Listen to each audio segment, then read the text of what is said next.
Hello! Today is Friday, 21st May, 2:40 p.m. How are you doing? Long time no see. Huh?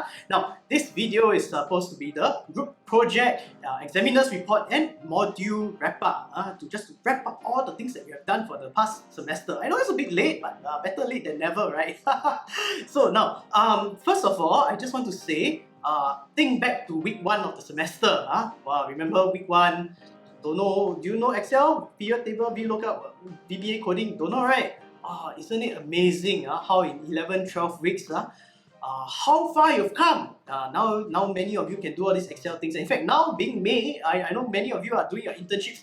A couple of you have sent me messages to say, oh, thank goodness I've done GET. Now my internship I have to do all these things and I can do them. Very, very good. I just want to say, very, very proud of how far you've come. All the effort that you've put in has really paid off, and now you can do all these things. You are excelling. So I just want to say I'm very, very proud of you. Okay, so now let me explain the group project and the way we graded and all that. So that at least we come to an understanding. Don't know why why like that. Okay, so first of all, the group project is upon 50 marks. The total weight and it takes up 35% of your the weightage of the total grade. Okay, but if you look at the grade book, it is upon 45 marks. Then you're asking, hey, what happened to the other 5 marks? The other 5 marks is used for the individual reflection which you did for the midway submission. You know, the KT new video that I asked you to write your thoughts. So 5 marks goes to that. So this 45 marks is the group grade. Now, group grade is not necessarily your final individual grade, okay? Because your final individual grade may be subject to peer review evaluation. Never do work, then kena minus. Or in some cases, okay, let's say the overall group presentation was the engagement level was very low. But you have one person that did a fantastic job with the presentation. So the group gets the grade, but the person who really did a fantastic job, we push up that person because that person should be rightly rewarded. Okay, so that is how it works. Conversely, if you have like the majority of the group is doing very well, and you have one person that for whatever reason didn't present very well, it's not fair to pull down the whole group, right? So we pull down we adjust the marks for the one person. So how did everyone fare? Because I know some of you want to compare here, there, everywhere, right? So the average is 31.45, okay? And the standard deviation plus minus 5, okay? So most people are within this range, okay? Now, some things to note. Well, for starters, remember this semester, the midway submission experimented with using smiley emoji as your grade, right? Instead of giving you the numeric grade. Because I find in previous semesters, numeric grade, students get because we're very bad interpreting numbers. And some students, they get so caught up, they see the number, actually it's not a low number, but they, for whatever reason, think it's very low, and then no motivation. So then they don't put in the effort to improve which is very sad, okay? And I want to say I'm very, very happy with how we've come, okay? Because a lot of groups didn't get the big smiley face right? You all got the or whatever, right? And those groups, most of you, okay, actually showed marked improvement, significant improvement. Oh, so proud, so happy of you. Well done. Ironically, of the groups that got the big happy smiley face, I put a remark, don't be complacent, right? Then 1/3 of you got complacent. Oh no! So like that okay, anyway, so oh well. Never mind, we learn. I also learned how to think of ways to improve this thing. But overall, I have to say, your semester, your cohort, the presentations have been so wonderful to watch. Okay, I can see many groups really you all make the point to be engaging. I can see many groups you all try not to read from the scripts. So very, very good. Okay, not just that many groups were engaging, but many groups were very clear. Okay, the way you use your slides and everything, fantastic. And your solutions are very, very well thought out, very well justified. So many groups, you all were able to show that you check every blind spot, and leave no stone unturned, right? Very good. So how then was I able to set groups apart? Why did some groups do much better than others? Because we do have some groups that got scored above the standard deviation. We have one group that was below the standard deviation. So why? I know that's a big question you all are asking about, right? So a couple of things. first and foremost, let me talk about VBA. VBA, the first VBA task, which is mandatory, right? We got a good number of groups, okay, not a lot, but a good number that misread the question. It says, the first sentence, implement your classification model as VBA, but a good number of groups did not implement as VBA. So how to give you the mark if you never answer the question? So unfortunately, okay, then how did some groups do fare better? In terms of the persuasiveness, they showed very maturity of thought. They were able to say, okay, this thing is very sensible and all that. Okay, fair enough, we give you. The groups that did better, generally, they didn't just say, oh, these are the limitations. Remember, in the last examiner's report, I said, right, don't just tell me your limitations. You need to address it. So the groups that didn't do well, they lost marks for that because they didn't address lah. So groups that attempted to address, we push you up. Then groups that did a fantastic job addressing it, oh, we push you all the way. Very good, yeah. So then, then also the engagement levels. Why my camera? The autofocus. Okay, okay. Then the engagement level, because I move my hand, then the camera autofocus. Anyway, so the engagement level. Now, unfortunately, this semester I run into a very happy problem, which is because so many of you did, so many groups did so well, right? Then this actually presents a happy problem, which is bell curving can be an issue lah. Because how does it work? Remember I need to draw boundary lines, right? This grade onwards is this mark onwards is this grade and all that, right? So there are quotas to the different grades, and if we got too many people bunched together with the same grade as a consequence of the group project, okay, then I can give fewer A's, okay, because if I cannot max out the quota, right? So if lowering the mark means the number of A's exceeds the quota, then that's a problem, right? So I have to give less A's by raising the mark, right? So the other way around it is to be a bit more stricter with certain grading, so that I can spread the grades out, and this way I can max out the A's lah. So I can make more people happy, right? So to achieve this, we work on the engagement, especially because since in the videos, lecture videos, I actually did say work on the engagement, because we are going to watch 141 groups, 19 hours of video. So if you bore us to death, then that does not work to your advantage. Okay, so thankfully there is a natural bell curve when it came to engagements. Yeah, so groups that showed a concerted effort at trying to engage, or they score better.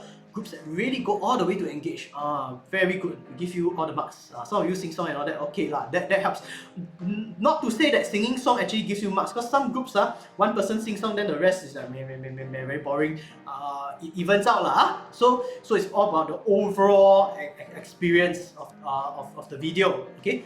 Now, so there were some groups who they just read from the script. So if your group did that, then unfortunately we couldn't give you more marks. Well, it is within the grading rubrics. So essentially nothing else has really changed. It's just that we're more stricter with how we give more marks. Right? Yeah, so like that lah. I hope you understand. Yeah. So yes. Anyway, now all that said, right, I just want to say how proud I am of how far you've come, right? So many of you have done fantastically well. Now, is there a correct answer to this Hachu virus problem? Well, no, right? You don't know the answer, I don't know the answer. Boss, Big Boss Charlie, Health Minister also don't know the answer, right? This is supposed to reflect real world situations. Yeah, in this chaotic, messy world, who knows the answer? And I'm hoping that this experience actually prepares you for internships as well, because some of you may by now have experienced this situation where your boss gives you something and you struggle to do, and you get very discouraged, right? But actually sometimes it helps to talk to your boss, because it turns out sometimes if you talk to your boss, you discover your boss also don't know the answer. Yeah, so don't need to be discouraged. Sometimes you just talk to them and then you realize, hey, you also don't know, I don't know. Then how? This module teaches you how to navigate, right, in this kind of uncertainty. If you don't know, I don't know, boss don't know, then we navigate through reason, through justification. So let reason be our light, let reason be our guide. That is the way to go lah. Okay, so yes. Now, but nonetheless, thank you so much for all the hard work lah. Look how far you've come. That is very amazing. So what is the key learning point from the group project, from the tutorial activities, from the pre-tutorial activities? Yeah, it's about this. It's what I call the politics of algorithms. What is that? Because you see, like Aristotle, right, he says that all humans are political creatures. What in the sense that we form associations, friendships lah, groups lah, right? And we don't just get together, right? We also influence one another. We influence people. So that is the political side of humans, right? Now, then the question is this. Langdon Winner, he's a political theorist, he asked this question a couple of years ago. Do artifacts, do created things have politics? Does a remote control have politics? Does a cup have politics? Huh? Right. What does that mean? Well, basically in short, do created things have the means of influencing our behavior, our thinking, our decision making? At first glance, we might say, no what? How would these things actually influence us? So I give you this example. Imagine two islands, okay, separated by it's an island, right? So separated by water. So how do people on the two islands trade or communicate? They have to take a boat. Imagine old days without internet and computers and cars and all that, right? So take a boat, sampan, dayong sampan, right? Now, let's imagine that one day they decide to build a bridge to bridge the two islands together. Now what happens now? First and foremost, if you have a bridge, it's free to cross, right? Let's say it's free to cross, okay? Then what happens? Then people won't be, if it's convenient to just walk across, then the boat people will suffer, correct? Their business will go down, correct? Now, that is one way that the bridge exerts influence over our decision making. But consider this, the length of a bridge can also be a selection filter. If the bridge is, let's say, 100 meters, right? So anybody can just walk across, right? No issue, right? What if the bridge is like 20 kilometers? 20 kilometers, very far, right? And no cars, right? You have to walk. Or at least in the old days, like horse or cow, right? Then pull a cart or something, correct? Now, who can cross the bridge if the bridge is 20 kilometers? You notice not everybody can, right? People like you and me, we busy with our own lives. We're like, oh, you are 20 kilometers so far, don't have to walk. We have better things to do with our lives, right? Okay. So who then has the resources to cross the bridge? People with the horses, the cows, and the carts and all that, right? So then you notice there's a certain demographic that begins to stand out, right? The people who can have access to the bridge are people who have the resources to cross such a long bridge. So the length of the bridge can be a filter. Whether intentionally or unintentionally, these kinds of filters can exist. So in the context of algorithms, some of the things that we put in may seem very innocent, just like a bridge, right? But we may, or because of the way we wrongly assume things in our proxy measures, or sometimes we don't realize that certain demographics are over or underrepresented. Then what happens?